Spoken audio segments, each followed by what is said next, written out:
তুলে নেওয়ার দাবিতে কলকাতার শরৎ চ্যাটার্জি রোডের সামনে ব্যাপক বিক্ষোভ করেন কলকাতার হিন্দু গরু খামারি। মুসলমান গরুর গোশ খাবে না, মুসলমান গরুর গোশ খাবে না। এই গরুটার বয়স মনে হয় 14 বছর হয়ে যাবে, এই গরুটা মনে হয় 14 বছর হবে। তাদের দাবি এভাবে যদি গরু বিক্রি করতে না দেওয়া হয় তাহলে আর্থিক সমস্যায় পড়বেন তারা। সিদ্ধান্ত পুনর্বিবেচনার জন্য দাবি জানিয়েছেন তারা। ঋণও শুধবে না, লোক আমাকে ছিঁড়ে খাবে চারিদিকটা। আমি এইভাবে ঋণের বোঝা নিয়ে মাথায় বাঁচতে পারবো না। বিক্রি করতে বারণ করলো, বিক্রি যদি আমরা না করি, আমরা করে যাবো, তাহলে আমাদের গরুগুলো যে কোনো ব্যাংকে থেকে লোন গুলো নিয়েছি, ওই লোন গুলো ওরা আমাদের শোধ করে দিক, আর আমাদের যে কোনো সবার চাকরিটা দিক। আমি 4 লাখ টাকা লোন নিয়ে 6টা গরু পুষেছি, কিন্তু 6টা গরু পুষে একটু বেচতে পারছি। দোকানে 50,000 টাকা পায়, কিন্তু আমরা কিভাবে গরু নিয়ে যাবো? আমাদের কলকাতায় সব গরু রাস্তায় ছেড়ে দিয়েছে, সব রাস্তায় গরু ছেড়ে দেবো আর আত্মহত্যা করবো। আমরা গরুগুলো বিক্রি করি, কিছুটা মন্দিরে যে আমরা বাজনা বাজাই, যে ঢাকটা বাজাই, সেই ঢাকটাই বাজে কিন্তু গরুর চামড়া দিয়ে। আমার স্বামী ভ্যান থাকে, ভ্যান চালায়, আমরা এইভাবে মাছি, তাহলে আমাদের বাচ্চা কাচ্চা সব আছে, তাহলে আমরা কি করে গরু বিক্রি বন্ধে ভারতের পশ্চিমবঙ্গে হাহাকার। সিদ্ধান্ত নিতে বৈঠক করেছে প্রদেশের মন্ত্রিসভা। वो हमारे गौ माता हम लोग भगवान मानते যারা সবাই ছিলেন হিন্দু সম্প্রদায়ের লোক। গতকাল পশ্চিমবঙ্গে গরু কোরবানির উপর নিষেধাজ্ঞা। এছাড়া বাংলাদেশ সীমান্তে গরু পাচার ও অবৈধ অনুপ্রবেশ ঠেকাতে বিজেপিকে 2 বছরের কম বয়সী গরু জবাই আইনত নিষিদ্ধ। ঐতিহ্যগতভাবে হিন্দুরা গরু পালন করে এবং মুসলিম ব্যবসায়ীরা সেই গরু কিনে থাকে। অনেক ঘোষ পরিবার গরু পালনের জন্য বিপুল পরিমাণ ঋণ নেয় এবং গরু বিক্রির মাধ্যমে সেই ঋণ পরিশোধ করে। কিন্তু নতুন বিধিনিষেধের কঠোর নজরদারির নির্দেশ দিয়েছে তারেক রহমানের সরকার। এর ফলে সীমান্ত দিয়ে ভারতীয় গরু প্রবেশ আগের তুলনায় অনেকটাই কমে গেছে। আগে সীমান্তের বিভিন্ন চোরাই পথ ব্যবহার করে সহজেই ভারত থেকে গরু বাংলাদেশে প্রবেশ করানো হতো। বিশেষ করে কোরবানির ঈদকে কেন্দ্র করে শ্রমিক, পাইকার ও স্থানীয় ব্যবসায়ী বেকার হয়ে গেছে। এছাড়া পশ্চিমবঙ্গের বহু গরুর খামারি এবারের ঈদে গরু বিক্রি করতে না পেরে চরম আর্থিক সংকটে পড়েছেন। লাখ লাখ টাকা ঋণ নিয়ে গরু পালন করলেও বাজারে ক্রেতা না থাকায় এবং গরু কোরবানিতে বিভিন্ন বিধিনিষেধের কারণে তারা গরুগুলো বিক্রি অন্তর্বর্তী রাজ্যগুলোতে। পশ্চিমবঙ্গের বহু হিন্দু খামারি এখন তাদের লালন পালন করা গরু বিক্রি করতে না পেরে বড় ধরনের আর্থিক সংকটে পড়েছেন। অনেকে ব্যাংক ঋণ ও এনজিওর কিস্তির চাপ সামলাতে হিমশিম খাচ্ছেন। সীমান্তে গরু কেনাবেচার সঙ্গে জড়িত অসংখ্য পরিবহন সাধারণ মানুষের ভোগান্তিও দিন দিন বেড়ে গেছে। অনেক এলাকায় গরুর হামলায় মানুষ আহত হয়েছে। বিশেষ করে রাতে সড়কে চলাচলের সময় মোটরসাইকেল ও ছোট যানবাহনের সঙ্গে ধাক্কা লেগে দুর্ঘটনাও বাড়ছে।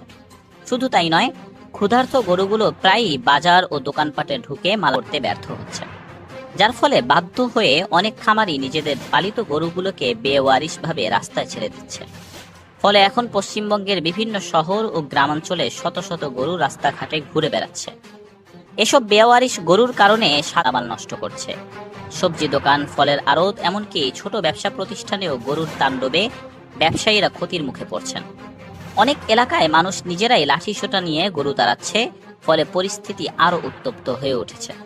এ অবস্থায় পশ্চিমবঙ্গের সাধারণ মানুষ একই সময়ে ভারতের অভ্যন্তরীণ বাজারে, বিশেষ করে গ্রামীণ অঞ্চলে গরু কোরবানি ও গরু বিক্রির ওপর কঠোর বিধিনিষেধ আরোপের কারণে ব্যাপক সংকটে পড়েছেন সাধারণ খামারি, ক্ষুদ্র ব্যবসায়ী ও কৃষকেরা। পোস্ট ও মন্তব্যে ক্ষুব্ধ মানুষ লিখছেন, যে গরুগুলো রাস্তায় ঘুরে বেড়াচ্ছে সেগুলো মুখ্যমন্ত্রী শুভেন্দু অধিকারীর বাসভবনের সামনে রেখে আসা হোক, যাতে সরকার বাস্তব পরিস্থিতি বুঝতে পারে। ভারত বিশ্বের দ্বিতীয় বৃহত্তম গরুর মাংস রপ্তানিকারক দেশ হিসেবে দীর্ঘদিন ধরেই আন্তর্জাতিক বাজারে বড় অবস্থান ধরে রেখেছে। দেশটির বিভিন্ন বড় শিল্প গোষ্ঠী ও বিজেপি ঘনিষ্ঠ ব্যবসায়ী প্রতিষ্ঠান মধ্যপ্রাচ্য সহ বিভিন্ন আরব দেশে বিপুল পরিমাণ হালাল গরু ও মহিষের মাংস রপ্তানি করে কোটি কোটি ডলার আয় করছে। অথচ মানুষের মধ্যে বিজেপি সরকারের বিরুদ্ধে ব্যাপক ক্ষোভ তৈরি হয়েছে। অনেকেই মনে করছেন পশ্চিমবঙ্গে বিজেপি সরকারের নীতির কারণেই এই পরিস্থিতির সৃষ্টি হয়েছে। বিশেষ করে পশ্চিমবঙ্গের মুখ্যমন্ত্রী শুভেন্দু অধিকারীর বিরুদ্ধে সামাজিক যোগাযোগ মাধ্যমে তীব্র সমালোচনা শুরু হয়েছে। বিভিন্ন প্রত্যেক খামারিরা পশু বিক্রি করতে বাধার মুখে পড়ছেন। এ নিয়ে ভারতের বিভিন্ন অঞ্চলে ক্ষোভ বাড়ছে। বিশেষ করে গ্রামীণ জনগণের মধ্যে এমন ধারণা তৈরি হয়েছে যে একদিকে হিন্দুত্ববাদী রাজনীতি দেখিয়ে সাধারণ মানুষের ওপর বিধিনিষেধ চাপানো হচ্ছে, অন্যদিকে বড় তাহলে 14 বছরের জন্য কি শুধু তোমাদের গোমাতা আর এই গরুকে কোথা থেকে এ খাওয়াবো? সময় তারা পশ্চিমবঙ্গের মুখ্যমন্ত্রী শুভেন্দু অধিকারীর বাসভবন ঘেরাও করেন এবং তার বাসভবন লক্ষ্য করে ইট পাটকেল নিক্ষেপ করেন। আজ ভুসির দোকানদাররা হুমকি দিয়ে দাদা ভুসি যাবে না, তা আমরা করতে খাওয়াবে? এরা কি না খেয়ে মরবে? অবলাজীব আমরা কোত্থেকে দাঁড়ুন, আমরা নিজেরা বাঁচতে পারছি না, আমাদের সন্তানদেরকে তাদেরকে, আমরা মূর্খ মানুষ, আমরা জানি চাকরি বাড়ি কিছু পাবো না, আমরা সরকার আমরা নিজেরাই গোবর টোবর তুলে আমাদের বাচ্চাদেরকে ভালোভাবে তাদের শিক্ষা দেওয়ার চেষ্টা করছি আমরা বাবারা, যে তাদের জন্ম যেন ভালো হয়, তারা যেন ভালো স্কুলে পড়তে পারে, ভালো শিক্ষা যেন অর্জন করতে পারে, আমরা এই কাজ করে তাদেরকে খাওয়াই। কিন্তু এই যে পর্যায়ে সরকার আমাদের পেটে যে লাঠিটা মারছে, আমরা তাদেরকেও ভালো করে মানুষ করতে পারবো না দাদা, আমরা তাদের লেখাপড়া করতে শেখাবো, আপনি বলেন? আমি মার্কেটে অনেক টাকা ঋণী, পুরো ঋণী জর্জরিত হয়ে আছি, আমার ঋণও শুধবে না, লোক আমাকে ছিঁড়ে খাবে চারিদিক থেকে, আমি এইভাবে ঋণের বোঝা নিয়ে মাথায় বাঁচতে পারবো? যে জারি হয়েছে সেই জারিতে 14 বছরের নিচে গরু বেচা কেনা একদমই যাবে না। গরুগুলোকেও কি খাওয়াবে এবং তাদের সন্তানদের খাওয়াবে, কিভাবে তারা চলবে, সরকার তো তাদের দেখছে না। কিছু গরুর গোখাদ্য যে অনেক লাগে সেই খাদ্য তারা যোগান কিভাবে দিবে? তারা তো ঋণের বোঝা এমনিতেই মাথায় নিয়ে আছে। বাংলাদেশের কাছে গরু বিক্রি করতে না পেরে একের পর এক আত্মহত্যার পথ বেছে নিচ্ছেন পশ্চিমবঙ্গের বহু গরু খামারি। ভারতের উগ্র হিন্দুত্ববাদী দল বিজেপি সরকার গরু কোরবানির ওপর নিষেধাজ্ঞা জারির কারণে অসংখ্য খামারি লোকসানের মুখে পড়ে আত্মহত্যা করতে বাধ্য হচ্ছেন। পশ্চিমবঙ্গের ক্ষমতার মসনদে শুভেন্দু অধিকারী আসীন হওয়ার পরপরই রাজ্য জুড়ে গরু কোরবানির ওপর কঠোর নিষেধাজ্ঞা জারি করা হয়, যার প্রভাব সবচেয়ে বেশি পড়েছে পশ্চিমবঙ্গের হিন্দু গরু খামারিদের ওপর। কলকাতার সবচেয়ে প্রভাবশালী গণমাধ্যম আনন্দবাজারের এক প্রতিবেদনে বলা হয়েছে, গত 3 দিনে এ পর্যন্ত 7 জন গরু খামারি ঋণের দায়ে আত্মহত্যা করেছেন। স্থানীয় গণমাধ্যমের তথ্য অনুযায়ী বিক্ষোভ চলাকালে শুভেন্দু অধিকারী তার বাসভবন থেকে পালিয়ে যান বলে খবর বেরিয়েছে। বিক্ষোভে অংশ নেওয়া সুরেশ কৃষ্ণ ঘোষ নামের এক গরু খামারি বলেন, আমরা রাজনীতি বুঝি না, আমরা শুধু জানি গরু পালন করেই আমাদের সংসার চলে। ব্যাংক থেকে ঋণ নিয়ে খামার করেছি, এখন যদি গরু বিক্রি করতে না পারি তাহলে পরিবার নিয়ে কোথায় যাব, কিভাবে ঋণ পরিশোধ করব? পশ্চিমবঙ্গের সীমান্তবর্তী অর্থনীতির সঙ্গে গরু ব্যবসা দীর্ঘদিন ধরেই ওতপ্রোতভাবে জড়িত। এই খাতের সঙ্গে প্রত্যক্ষ ও পরোক্ষভাবে লাখ লাখ মানুষের কর্মসংস্থান জড়িত। গরুর খাদ্য উৎপাদন, পরিবহন, পশু চিকিৎসা, বাজার ব্যবস্থাপনা সবকিছু মিলিয়ে এটি একটি বিশাল অর্থনৈতিক চক্র, যার সিংহভাগই নিয়ন্ত্রণ করে ঘোষ সম্প্রদায়ের হিন্দুরা। ভারতের হিন্দু সমাজের বিভিন্ন জাতি ও সম্প্রদায় রয়েছে। প্রতিটি সম্প্রদায়ের ঐতিহ্যগতভাবে আলাদা আলাদা পেশা প্রচলিত। যেমন কর্মকার সম্প্রদায় কামারের কাজ করে, তাঁতি সম্প্রদায় কাপড় বোনার সঙ্গে যুক্ত। তেমনি ঘোষ বা গোয়ালা সম্প্রদায়ের প্রধান পেশা হল গরু লালন পালন, দুধ উৎপাদন ও বিক্রি এবং দুধ থেকে বিভিন্ন মিষ্টান্ন তৈরি করা।